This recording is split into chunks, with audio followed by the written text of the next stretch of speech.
Dans ce tuto, je vais montrer comment créer simplement un télémètre avec le langage Python en mobilisant une carte microbit V2 et l'unité nomade TI-83 Premium CE. Puis je ferai un prolongement avec une application rudimentaire simulant un radar de recul. À noter que cette thématique pourrait être associée au programme de seconde Sciences et Laboratoires, dont voici un extrait, et cela peut même servir pour les sciences numériques et technologies.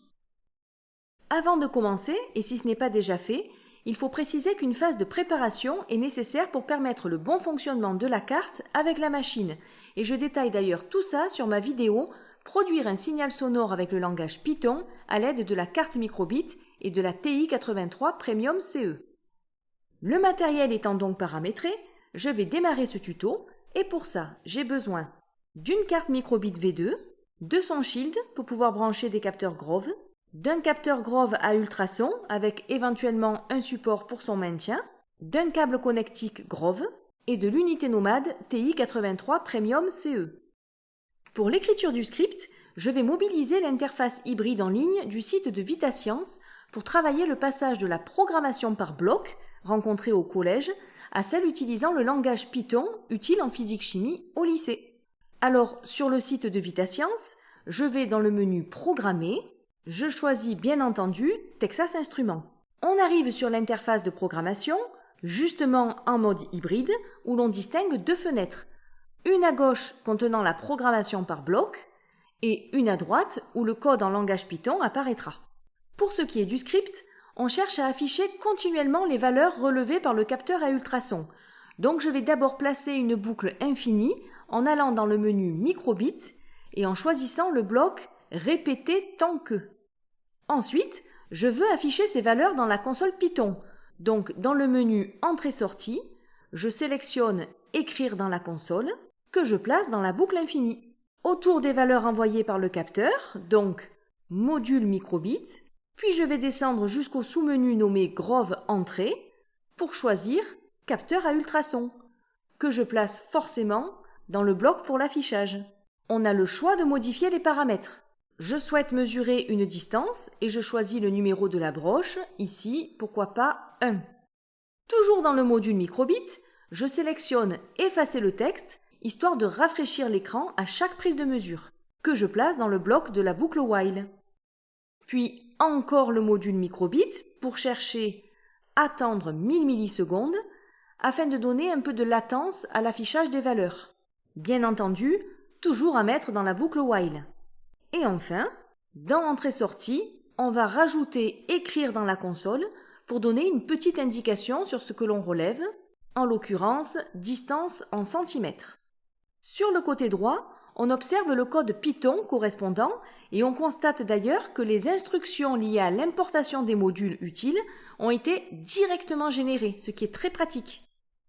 Pour l'instant, je vais laisser le code en l'état et ne pas créer de fonction Python car ce n'est pas vraiment utile dans ce cas précis. Du coup, on va tester le script. Je clique sur le bouton « Télécharger pour calculatrice » pour obtenir un fichier .py contenant le code. Une fois téléchargé, je le transfère sur la machine à l'aide du TI Connect. Pour ça, je branche la TI-83 sur l'ordinateur avec un câble USB.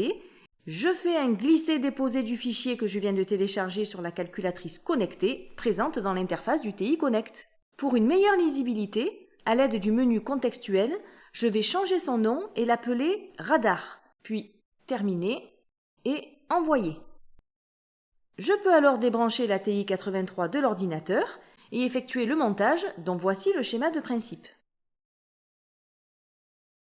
Une fois celui-ci réalisé, je vais accéder à l'application Python en cliquant sur la touche Programme, puis 2. Et là, je descends sur le script nommé Radar, puis Entrée. Le script s'exécute. On constate alors que notre télémètre fonctionne correctement et on lit les valeurs pour différentes distances données en déplaçant le capteur à ultrasons. Maintenant, nous allons passer à une application permettant de simuler, sommairement, un radar de recul dont le principe consiste à détecter la présence d'un obstacle à l'arrière d'un véhicule et prévenir le conducteur.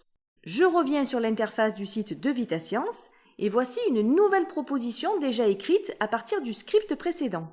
Cette fois-ci, j'ai créé une fonction Python, RDR, pour radar de recul, qui prend en argument la distance minimale D-min à ne pas franchir. Et surtout, j'ai posé une condition if. Si la distance mesurée par le capteur est inférieure à D-min, alors la carte émet un son de 440 Hz pendant 1 seconde. Je télécharge le script et j'effectue la même procédure que tout à l'heure pour le transférer sur la machine. Dans l'application Python, je lance le nouveau script nommé radar. Une fois exécuté, j'appuie sur la touche var pour aller chercher la fonction Python RDR et je rentre en argument, par exemple 10 cm. Puis entrée. Du coup, je teste ça. Je déplace le capteur censé être sur le pare-choc de la voiture. Et lorsque la distance mesurée par le capteur est inférieure à 10 cm, la carte émet bien un son. Bien évidemment, il est possible d'agrémenter ce script en fonction d'autres paramètres ou en mobilisant d'autres capteurs, suivant la situation déclenchante qui aura été choisie. Ce tuto s'achève ici. Au revoir.